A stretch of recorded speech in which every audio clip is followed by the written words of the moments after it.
Disney just won't let us forget how badass Cad Bane is. There is a new comic that concerns both Quinlan Vos and Cad Bane at their peak. I've spoken in depth about Quinlan, a character we want to see more of after Order 66 in live action. While Disney Star Wars has yet to continue his story on screen, they recently gave us an incredible showdown between Vos and an old foe in comic form. You might be familiar with the famous Clone Wars showdown on Teth. Well, it turns out there was another skirmish between Vos and Bane, this time taking place closer to the events of Order 66. This is one of the most epic comics I've seen in recent times. I think anytime Cad Bane shows up, whether it's in comic form, in the Bad Batch, or later in the timeline before his supposed death in the Book of Boba Fett, we are always in for an epic space western type adventure.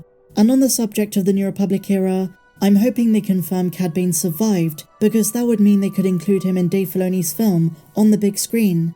In yesterday's video, we talked about Skeleton Crew exploring the grim, dark underbelly of the galaxy, and if it's taking place in the Mandalorian timeline but just after Book of Boba Season 1, that would be an awesome place to confirm the return of everyone's favourite Duros. His entrance in the Book of Boba Fett Chapter 6, From the Desert Comes a Stranger, was one of the most intense and badass moments of the entire Mandoverse.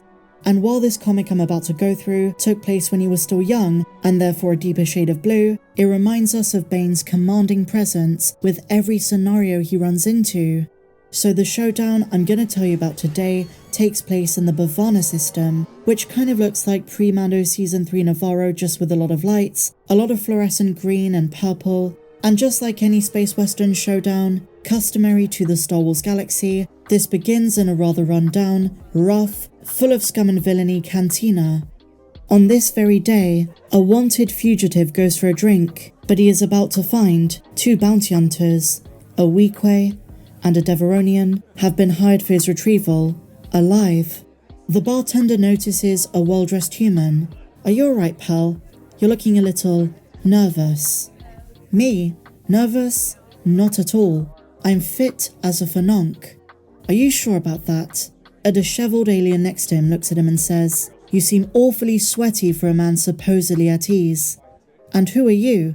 replies the human. The two aliens at the cantina suss out that this man is the man they're looking for, a Sereno traitor. The Weequay says to him, "Too late, Count Dooku doesn't tolerate traitors, but he does pay well when they get what they deserve. And what's even better is he doesn't care if a traitor is brought back to him warm or cold." And just as he's finishing his sentence, the lights go out. "Who turned out the lights?" exclaims one patron. "Grab him, Quag, don't let him get away." All of a sudden, an emerald blade ignites, the green hue of a lightsaber. Terrified by the presence of a Republic Jedi, the bounty hunters flee. You're a Jedi. What tipped you off?" The lightsaber?" Quinlan tells him, "That question didn't need an answer, man. You really picked some planet to lie low on. Bavana is nothing but bounty hunters, lowlifes, and outright criminals. And if those two geniuses back there are already onto you, then there's no telling who else is on your tail." Quinlan helps the ex-separatist. They have to get to the other side of town, where the spaceport is. "Let's shake a leg and get there before any new friends find you." Now this is really important to note, guys. The man Quinlan Vos just saved was Graygon Echt, one of Count Dooku's most trusted confidants, and for whatever reason, he defected from the CIS, the Confederacy of Independent Systems, the Separatists. Quinlan knows that he's no longer allegiant, and so he gives him a choice. He wants to report back to the Jedi Council any intel he might have on Dooku. He says for whatever reason you betrayed your friend, and now you're on the run. You can either come with me and tell my friends what you know, or you can take your chances out here in the wild. The choice is up to you. Graygon makes the decision to comply, to come with Quinlan. Under the one condition, nothing bad is going to happen to him. It's not lost on me that this guy was named Graygon like Qui-Gon. If Qui-Gon had survived, is this the path he would have gone down? I think that's the symbolism they're trying to evoke. But just as they're about to leave, someone is on their trail. Well, a familiar voice in the shadows. "I thought this was just a simple retrieval job. Not much excitement, but a good enough bounty. I never considered the chance of running into an old friend." The hat The red eyes, the blue skin, the snarl. It was Cad Bane. How interesting this has become. And the standoff ensues. Quinlan says, "You know me, life of the party. I prefer Kenobi," Cad Bane rejoins. "Yeah, I get that a lot." "Stand aside, Jedi. Cad Bane is also there to retrieve Graygon." "I can't do that, Bane." Bane reaches for his blaster. Quinlan ready to ignite his lightsaber. They stare into each other's eyes, waiting for the other to make the first move. I mean, just imagine this in live action. One of the galaxy's most powerful bounty hunters against one of the Jedi Order's most daring warriors. Cad Bane shoots at Quinlan. The Jedi Master easily deflects. "There's no way I'm giving up this intel, Bane. It's too valuable." "Intel? You really don't know what's at stake here, do you, Jedi?" Bane ignites his flamethrower. He turns his attention to the human. "As for you, deserter, you know what I want. I stashed it in the junkyard. It's there." "Good," Bane replies. "Now take me to it." They're talking about Count Dooku's treasure. Quinlan distracts Bane and takes Graygon with him.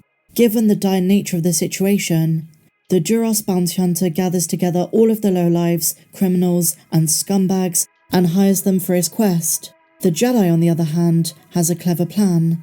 Quinlan entices locals by telling them they can have any of Count Dooku's treasure as long as they can make it in time before he burns it on the conveyor belt.